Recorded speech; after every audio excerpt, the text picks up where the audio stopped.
तो दोस्तों ये कहानी है एक बर्फीले जंगल में बने हुए खूबसूरत बर्फ के महल की, जिसकी मालकन एक बर्फ की मलका थी। वो मलका बहुत खूबसूरत थी, लेकिन वो जहाँ कहीं भी गरमाइश और खूबसूरती देखती, उस गरमाइश और खूबसूरती को कैद करके अपने पास रख लेती थी और उस जगह को बर्फ का बना देती थी। उसी का शिकार हुए हुए एक गांव में एक छोटी सी लड़की अरोरा अपनी दादी माँ के साथ झोंपड़ी में रहती थी। अरोरा को जादुई कहानियों को अब बहुत यकीन था, लेकिन उसे क्या मालूम था एक दिन उसकी जिंदगी में भी ऐसी ही जादुई कहानी आएगी। एक रात वो चांद की रोशनी को देख रही थी कि उसके हाथ पर एक स्नोफ्लेक आके गिरा। उसे अपने अंदर एक जादुई ताकत महसूस हुई। उसे ऐसे लगा जैसे जंगल से उसे कोई बुला रहा है। उसने जादुई जंगल का नक्शा लिया और जंगल में चली गई। रास्ते में उसे बर्फानी तूफान और बहुत खतरनाक रास्तों का सामना करना पड़ा, लेकिन इसी सफर में उसे बहुत अच्छे दोस्त और साथी मिले, जिसमें बर्फानी चीता, बर्फानी लोमड़ी ने मुकाब था। क्योंकि अरोरा के पास जादुई ताकतें थी, इस वजह से वो इन जानवरों से बात कर सकती थी। इन जानवरों ने इसे बर्फ की मलका के बारे में बताया और बताया कि कैसे वो अरोरा के गांव की खूबसूरती और उसकी गरमाई छीन के अपने पास कैद कर चुकी है। अरोरा अपने दोस्तों के साथ स्नो क्वीन के महल के बाहर पहुंच गई।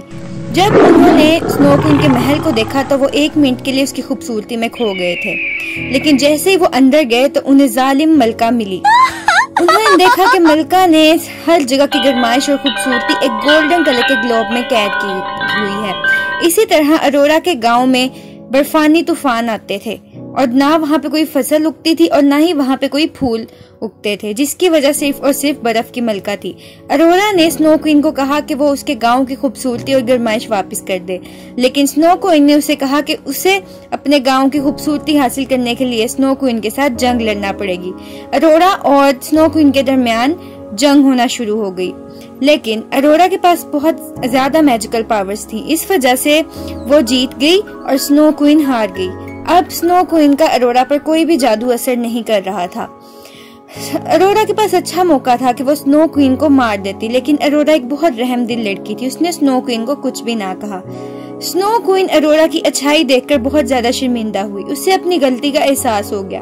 उसने अरोरा से माफी मांगी और उसे कहा कि वो अरोरा के गांव की रोशनी, खूबसूरती और गरमाइश लौटा देगी। उसने अपने जादू के जरिए ग्लोब तोड़कर अरोरा के गांव की खुशी और गरमाइश लौटा दी। अरोरा के गांव में बाहर का मौसम वापस आ गया था। फूल खिलने लगे थे और फसलें भी उगने लगी थी।